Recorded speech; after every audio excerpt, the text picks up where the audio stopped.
Hi guys, and welcome to the channel. Loving Keto, Ron's Weight Loss Journey, and I'm Ron. Well, if you're new to my channel, welcome. And if you're a returning member, welcome back. And if you're a new member, could you please like, share, and subscribe to my channel so other people know when I post the latest video.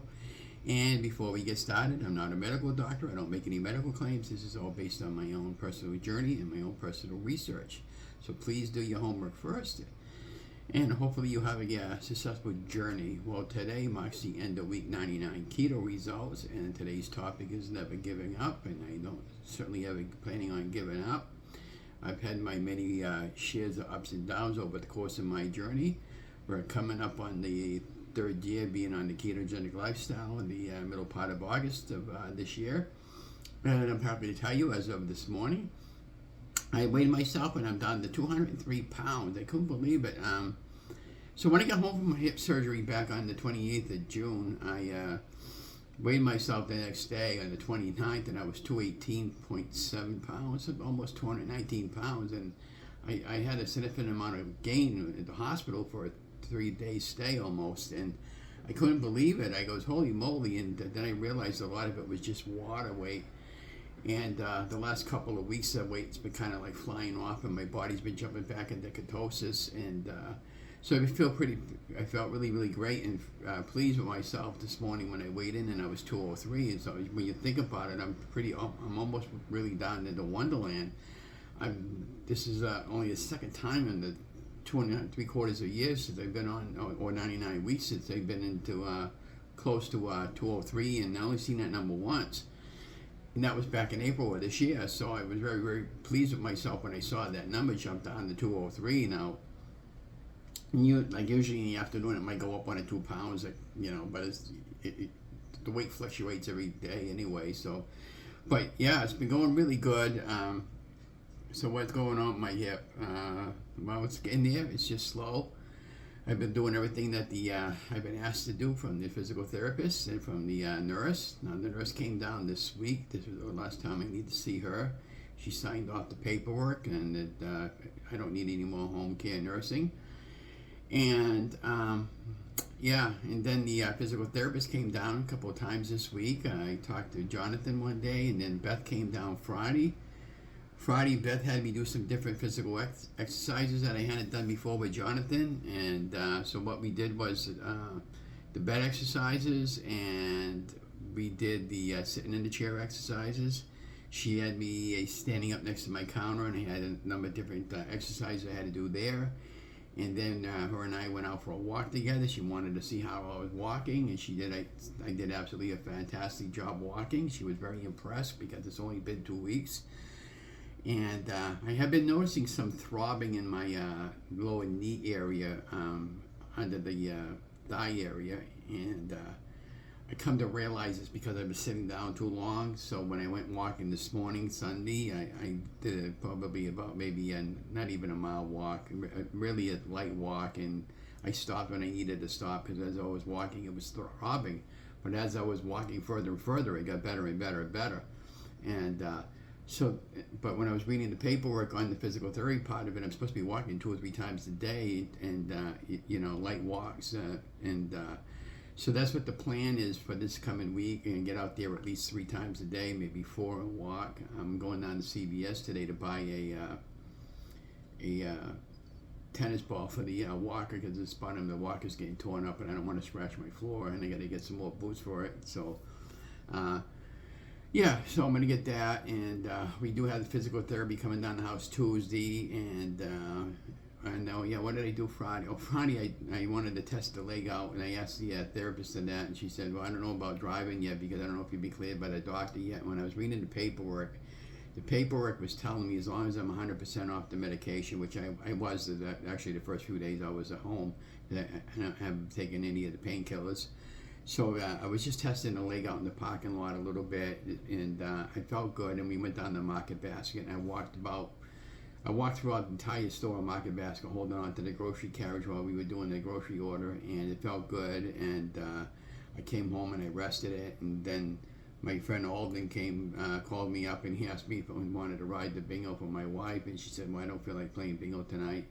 But I mean, I appreciate that, everybody thinking about us, and Oh yeah, speaking of thinking about us, I like to thank my friend Kim. Yeah, she came down Wednesday, and I was just kind of hitting around a little bit jokingly that I could use a cup of coffee from the Main Street Cafe because that's one of my favorite places in Leominster. In fact, it is my favorite place. The Mirror Leominster, and most of you know I went to school with them since the age of 5, and we went to school in the 2nd and 3rd grade. And when he started the store over there, it quickly became my favorite coffee shop. And every now and then I'll treat myself to a non-keto dessert. And she brought me up a couple of pastries from that, and I ate them. They were really good. I didn't have a problem with it. Every now and then I won't do keto 100% all the time. If I want something, I'll have something. But I'm usually jumping right back on keto the next day. That's what I tell you guys about never giving up. Just because you have a bad day or you want some carbs that you're not supposed to have them. We all do. We're only human. And that's how I've been very, very successful. I hear so many girls and guys here just totally giving up after they have something and they go, oh, geez, I want to go back to the old eating habits. I don't do that. I just have what I want. And I eat till I'm satisfied, and that's it. I eat everything in moderation. And it took me 40-some odd years to figure that out, I times I used to go to like Weight Watchers and all those other marvelous programs out there, and I tried all those programs. Weight Watchers was the best one I've ever tried, and I was very successful on Weight Watchers, but I got away from it for a while, and then when I wanted to try something, I eventually ended up settling for the ketogenic lifestyle. Now, will I stay on keto the rest of my life? I don't know. I talk about going off of keto and going back to the processed foods, but I'm afraid if I go back to the processed foods, I'm going to gain all my weight back. And I don't want to do that because I work too hard to achieve my goals. My goal has always been the same goal as day one. My target weight is 180 pounds, and I'm still planning on skydiving, but I had to push it off this year. Ron's health is more important than worrying about flying out of a perfectly good airplane. But it's just something that I want to do, and with or without my aunt or anybody else that wants to join me, I'm going to do that, and when I'm ready for it. And I don't think it's going to happen this year, but I don't know. But it's coming along. And when I went walking today, I noticed that my legs started feeling a lot better, and I just need to get out there more, regardless of whether or not I want to or not. And eventually, things are going to fall into place for me. Now, I'm probably thinking about doing Bingo Friday night, but it all depends if I can climb the stairs or not. If I go with the Bingo Friday night, I'll probably ask the Betty if I could just volunteer the whole night, but I don't want to go around. I'll just probably sell the charity tickets sitting down, and then at the end of the night, when they start, go in the back room and count out the tickets that are brought in and sort them all out. And I know how to do all that, and they can always use the help, so it's pretty easy. But it just I just miss that type of activity because it makes me feel better when I can go out and feel like I'm a normal person. And so, and I wanted to thank everybody too. Also, I've been getting an awful lot of cards in the mail, and never really expected any cards at all. But and many thousands of prayers on Facebook and social media, and I can't thank everybody enough for the prayers and support, and everything is really well received, and it means a lot to anybody that's trying to get over something that when I had this initially done, I didn't know what to expect other than what people were telling me, and I would highly suggest to do your homework first and make sure you feel comfortable with the facility where you're going to go have it done, regardless of whether or not it be hip surgery or your rotor cuff replacement or any major surgery. Even though the hip replacement parts now are done on a routine basis, it's still considered major surgery. And I'm doing everything right that I'm supposed to be doing, and I'm going above and beyond what I need to be doing because I want to get healthy and I want to be able to have a productive life. When I was walking before, I don't want to go walking anymore with the cane when I'm able to go walking without any aid, assistant aid. And I want to be walking pain-free. That's what the goal is. And right now, everything is pain-free when I'm walking, except for the little pain that I'm getting because it's rehabbing. My right hip is still swollen, and the swollenness is going to go down after about 4 to 6 weeks. Eventually it will gradually go down on its own to it. And I think that's partly where the pain is coming from. And I took off that secondary bandage today because I could take it off, but she told me I could take it off Monday. And Yeah, they just got a little scar about maybe 5 or 6 inches, about that big, and it's sealed up really nicely tight there. And so I'm really impressed at this doctor who did the surgery for me. And again, I can't thank New England Baptist Hospital enough, and the staff, and Dr. Flanders, that surgical staff team that did the surgery for me. Everybody's been really fantastic, and I can't thank everybody enough. So we're making some air frying meals. We've been testing things out. We're kind of like budgeting out money this week, so we're going to some type of non-keto meals and some keto meals. The non-keto meals is like the tater tots and French fries and fish sticks and what else? I had bought some other stuff there, but I just wanted to try them in the air fryer. Some of those chicken nuggets that I like. And that's what I told you. I mean, you do you. I mean, it works for me. I eat everything in moderation. When I'm having chicken nuggets, when I used to go to McDonald's, I used to always get the largest one they had. I think it was a 21, and I used to get a couple of large fries and a couple of Cokes with that. Now I just eat about 5 or 6 and I'm satisfied. So and if I eat a small handful of French fries, I'm okay with that once in a while. But I'm not like I said. I'm thinking about at some point in my journey, I want to switch off to some type of more balanced weight loss, regardless of whether or not it be keto or the Mediterranean diet or some form of type of diet where I'm balancing out more vegetables and more fruits, because I miss certain fruits. But a lot of the fruits that I miss, a lot of them they pack a lot of sugar and carbs. And I'm so afraid of gaining weight from all that stuff again, and I really don't want to, because I work so hard for my weight loss. But the other thing I'm thinking about, guys, is that when I'm able to stop walking again, any carbs that I might have gained from any of this stuff that I'm eating right now, it'll come off. I don't have any doubt in my mind, and and when I get down to under 200 pounds, I'm probably just going to do a happy dance, saving $100 for when I want to go shopping. I'm going to buy myself some clothes, some badly needed clothes that I need again. I got to get some more pants. I only got about 2 or 3 pairs of pants. One of them starting to tear apart me a little bit.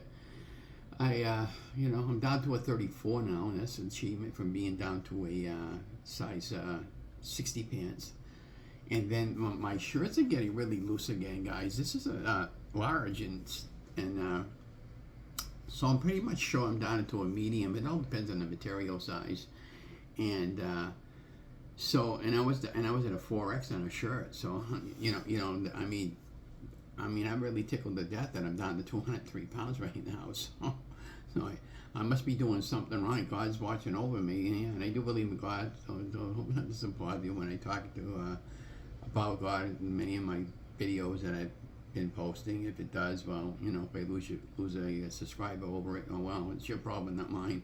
But But anyways, I just wanted to just get that all out there. Again, if you're new to my channel, please subscribe to my channel. It does help other people know when I post videos. And I'm planning on filming out some more recipes with the low carb weight loss with the air frying recipes, and some dirty keto meals like hot dogs and stuff like that.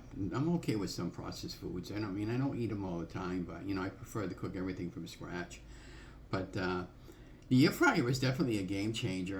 Donna and I made some Swedish meatballs yesterday, and I made it for low carb. I used pork rinds for breadcrumbs, and then I used some Italian seasoning and some other seasonings I put into it, and it came out fantastic. And I used a half of an onion and a half of a medium potato. And that's how Donna makes the mixture that goes into the Swedish meatball. And I fried them everything up in the air fryer, and they tasted fantastic. And there was hardly any mess cleaned up. I had everything all made in under 20 minutes, and I was prepping up the meatballs for like 2 or 3 meals later on down the road. I'll put them in a little container and freeze them, and they come out really great. But yeah. So as long as you're careful what you eat, and you don't go over your net carbs and your total carbs, whatever you calculate out for, you're fine. And that's how I've been very successful too there. I'll probably do some more videos on that type of thing later on down the road. But I just kind of right now I'm just worried about my health, and I'm trying to get myself back on track so I feel better about myself. But I guess enough said of everything else on that. I don't think I really have too much more to say, but I absolutely love you guys and thank you guys for caring about me and following along my journey and my remarkable weight loss success. I put myself out there publicly because I wanted to have my best chance for success, and not easy for me to do that. Believe me, it wasn't. But once I started, and it's kind of like a snowball effect, and I just didn't want to stop, and I still don't plan on stopping it to my weight's all done at 180, and then we'll continue to probably just do videos and cooking videos and stuff like that, and talk about my journey every now and then. But that's going to probably be sometime next year. But in the meantime, we're going to keep filming out my weekly episodes and updating you, and hopefully you enjoy my videos that I put out. But I want to let you guys go. Remember, you guys are amazing. Love you guys. Stay safe, stay healthy. Have a great week, guys.